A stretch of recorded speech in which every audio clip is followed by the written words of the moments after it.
Fairfax County is facing a range of public safety challenges, from violent crime to seasonal concerns as Halloween approaches, and police are also wrapping up a major traffic enforcement push aimed at curbing reckless driving. And to break it all down, we are joined live in the studio this afternoon by Fairfax County Police Chief Kevin Davis. Chief, it's always good to see you. I know you're so busy, but thanks for stopping in.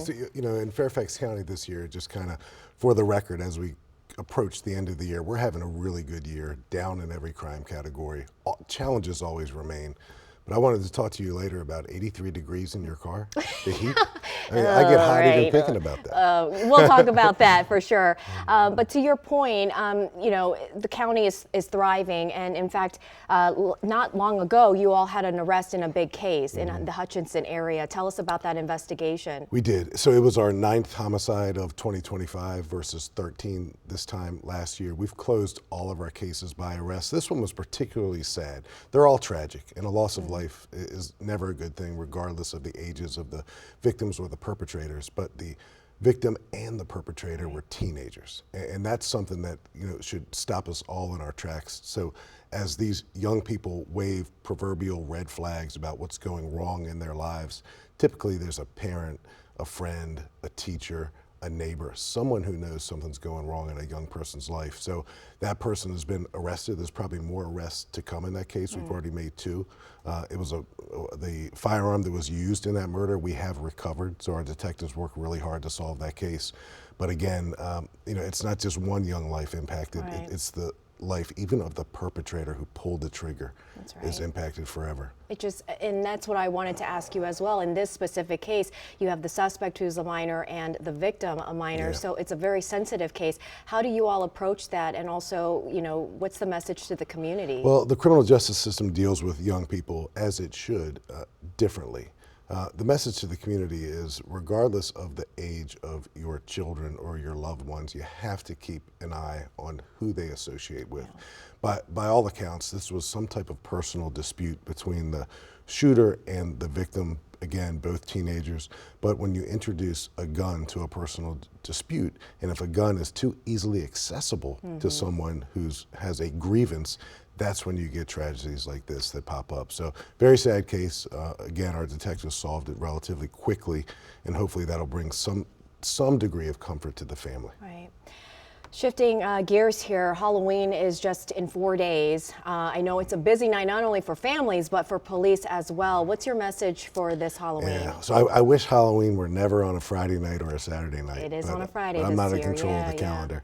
So if I could just say 3 things, there's probably 30 things that people should consider every time Halloween comes around, but it's getting dark so early, and I think this week is when we fall back to standard time.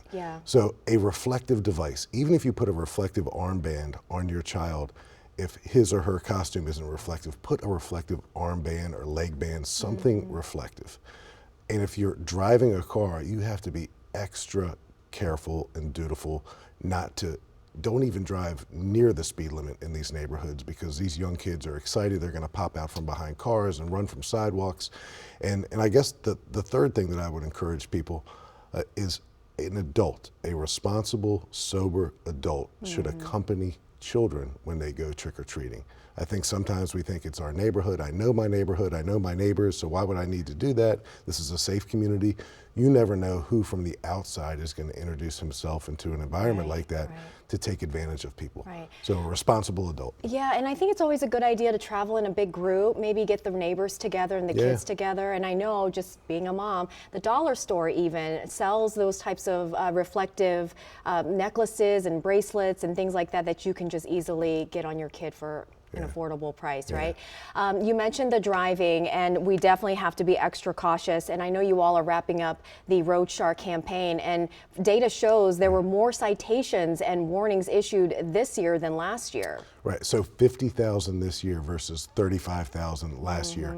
And it's not writing citations and warnings for the sake of generating statistics. That's not what it's all about. It's about changing the behavior of drivers, particularly aggressive drivers. And we defined aggressive driving as unsafe lane changes, excessive speed, tailgating, and the fourth is distracted driving. So being on your cell phone, it's distracted driving. So our police officers have really stepped up, and we consider traffic safety, traffic enforcement part of what we do to address crime overall in Fairfax County. They're all tied into each other. And chaotic driving behaviors, I think the majority of our communities want the police to address those drivers. Yeah, I would think so. And also, you know, we just got a report from Virginia State Police not long ago that they were cracking down on road rage incidents because of the number being up, and they were going to be monitoring that a little closely too. So we got to take it easy, be nice to one another out there, to all of our friends on the roads. Police Chief Kevin Davis, thank you so much for coming on. Thank you, Annie. We'll see you soon, for sure. See you soon.